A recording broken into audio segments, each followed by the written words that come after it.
Gate is a fantasy action anime that tries to combine magic and dragons with modern time weapons and technology. A pretty sweet idea, I admit. The question is though, does the show live up to the challenge and deliver on this ambitious concept? Well, yes and no, I'm afraid.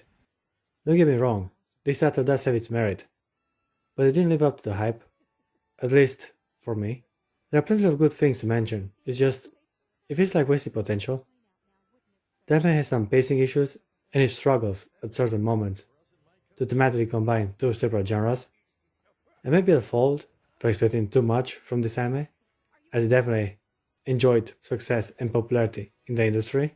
The show starts with a mysterious gate appearing all of a sudden in modern day Japan. It turns out this particular doorway is a portal to another parallel fantasy world. Unfortunately, our newfound neighbors ain't that peaceful to begin with, and instead of establishing diplomatic relationships first, they decide to start a war with the very first contact they made. I can't stress enough how unproductive this is, but their king seems to have a weird grasp of politics and total disregard for his subjects. Maybe monarchy wasn't as good as I thought it was after all. But hey, what could go wrong if you send a medieval army against modern day artillery? Yeah, they get completely annihilated. Man, I know they are the aggressors after all, but I kinda feel sad on how one-sided this whole engagement is. Right in the middle of all this chaos, we get a good look at our protagonist, an off-duty Japanese self-defense force officer, an otaku called Yoji Itami. Yoji Itami, age 33. He and all around him agree. He's a hopeless fanboy.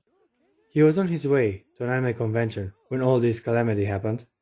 Surprisingly, he proved quite useful in this dire situation and even managed to save a good number of civilians until the special forces finally arrived. For his bravery in action during this foreign invasion, the main character got decorated and promoted to the rank of lieutenant. Before going any further, I would like to mention his appearance. He's about average in looks, which was no surprise as Itami is the main character, but I really appreciate his age. It's nice to have an older protagonist, especially in a military institution. Guess it should be a given for him to be an older male, as he's part of a self-defense force. But you know, anime logic often takes liberties with this kind of scenarios. When it comes to his personality, I say he's just about right for this particular setting. As specified before, he's an otaku, which basically means he's a fan of moe culture, anything anime related. What a coincidence, I also have similar preferences. The only difference is that I'm a bit younger, and I'm not surrounded by hot females all the time. What a lucky bastard. Anyway, apparently Itami has a lot of potential, but he's too lazy to go through with anything he has accomplished, as the protagonist has quite a remarkable record to speak of. No! That's a lie! Tell me it's a lie! This idiot's a ranger and he's in special forces too! Otherwise, Itami spends his days preoccupied with fantasy girls and such. He can even sing the opening song of his favorite show. Oh dear God. As if one otaku wasn't enough, some other soldier from his division also seems interested in the same hobby. How's this possible? Didn't care enough to remember or even mention his name though. But it was nice to see the community stick together, even in an important military operation. After the recent incident in Tokyo, the Japanese government authorized an expedition to the other side of the gate. Recently promoted Lieutenant Yoji Itami was assigned to this very mission. Their goal was to create a foothold in this new fantasy world, gather information on the economy, governments, and technology, and establish some much needed diplomacy with these recently discovered foreign nations. Doesn't sound much fun, right? But this is the side of the anime that could have been done better. These objectives are understandable and necessary given the situation. It's just I couldn't really invest myself in this kind of politics, as the show does little to properly develop both sides of the conflict. Couldn't care less about the bureaucracy of a modern country, and I easily got bored by the court intrigue of the fantasy land. Where the show starts to get interesting is when Itami's team take a ride through the countryside to form connections with the locals. It's more of a personal, character-driven mission. And the show does say some beautiful goals for the main character.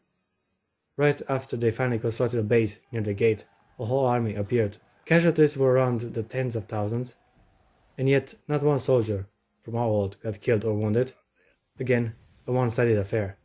Not much fun to watch. Now that I'm on the subject, I also like to mention that this particular anime has a rather positive view of the Japanese military.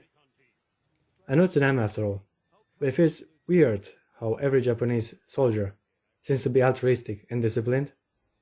Who knows, maybe this is how things are in the Far East, and yet I can't help but wonder if this ain't some sort of weird propaganda.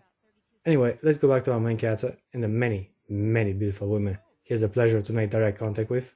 First, it was the blonde elf, Tuka Luna. They found her unconscious as they were looking for survivors in a burned village. Soon after, they met the gothic Lolita, Apostle of Death, Rory Mercury. And in the same episode, they also get introduced to the young apprentice mage, Lele La Lena. Also, the princess of the realm is called Pina Colada. Okay, anime, we gotta have a talk about names. I mean, my god, what is going on here? Even the kingdom has a weird name. Alnos. Really? Really? Couldn't it be like Albion or some other fantasy overused cliche? Well, this is how Japan sees Western culture, I guess. Speaking of which, that's Donald Trump in the Oval Office. Gabe predicted the future ever since 2015. They knew who was gonna be president. I guess inhabiting a medieval kingdom called Alnos isn't that far from reality after all. Names aside, this anime has some colorful and attractive girls. This was the appeal of the show to begin with, I reckon. It certainly is the main reason for its popularity, you can be sure of that. I myself only give it a try after seeing this gothic Lolita in action. Out of the bunch, the petite brunette seems to be the most interesting and fun. La Lena is a rather quiet teenage girl. She's the one narrating the show, for some reason.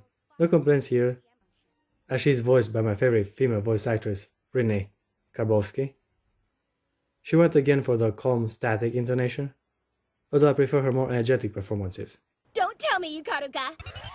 It's a free pass to juggle your jingle bells as much as I want! Alright, back to Gate. So you have a blonde elf in Itami's unofficial harem. He does not have much of a personality, I'm afraid. It's kinda sad how the show itself does not know what to do with her. She misses her dad, and yeah, that's about it. Not sure if they are gonna build upon it. Well, Tuka is a blonde and has a Thai body, so in the end, a well-developed and complex character after all. It is also implied that she's into women at some point in the show. Interested, huh? Not sure if they are gonna build upon it, but hey, I like to see her go full-on lesbian, just saying. Starting the second season, things get weird. She starts to fantasize and considers Itami to be her dad.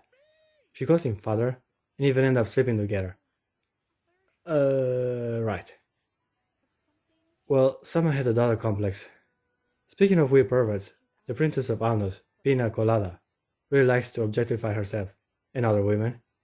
She demands of a fellow war maiden to sell her body for potential political gain. It is on you to make them forget this ever happened.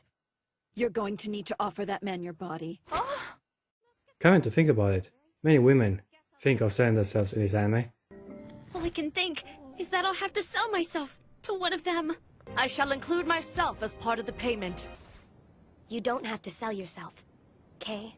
My only problem with these particular thoughts is that none of them follows through with any of them. A missed opportunity, if you ask me.